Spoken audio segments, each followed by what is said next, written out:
I'm back here with a quick little lesson about some really cool jangly pretty chords. Sometimes I always hear some songs on the radio when it's alternative indie rock, and you always hear these like really pretty jangly chords, and I always am mystified by some of them and some of the intervals that are within them. So I'm going to show you a chord that is used in a lot of like indie pop music and a lot of like freeform jazz, and it's just a really pretty chord.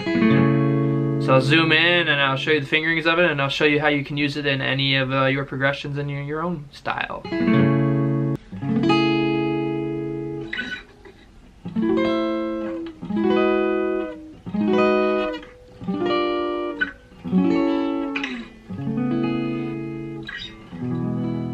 Okay, so this chord, you can kind of call it a couple different things based on the way that the intervals are stacked in it. You could call it either a major chord or a minor chord depending on what way you want to use it, but the functionality remains the same depending on what progression that you're using it in. So if we were to look at it in terms of a minor chord, it would be like a C sharp minor 7 with a added fifth, with an added major fifth, or what we call a perfect fifth. But if we were considering it in terms of a major chord, we would be considering this A major 7 with the ninth in it, which would be, the ninth would be here.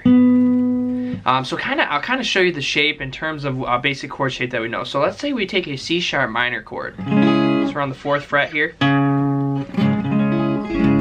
We have our basic A minor shape here. We're sliding up, C sharp minor. If we make it a C sharp minor 7, we take our pinky off.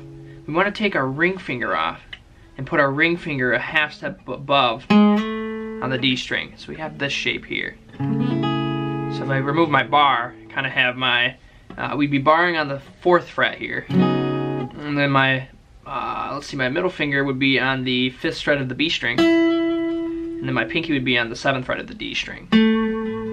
Be barring from 5 through 1. So we have this chord. Really pretty shape. It's movable too.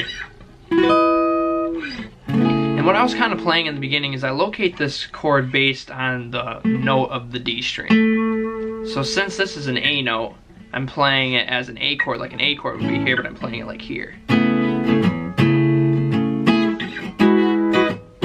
Then I just move it all the way up to an E chord here. E being on the 13th fret of the D string. Shape is the same.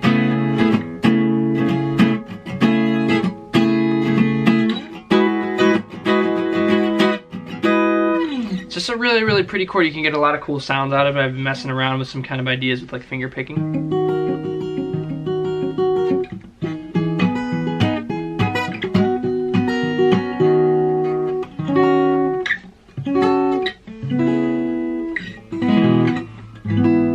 It's definitely my favorite chord by far. I use this chord a lot. If I'm, jamming on something like an A major 7 or something, I'll just substitute it out. It's a really pretty chord.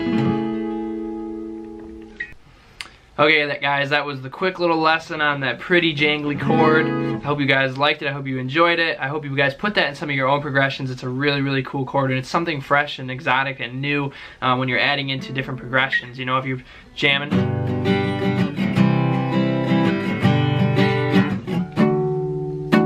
You can add some cool effects with it. So I'll see you guys in the next videos, and leave some comments down below about how you're using those in your progressions.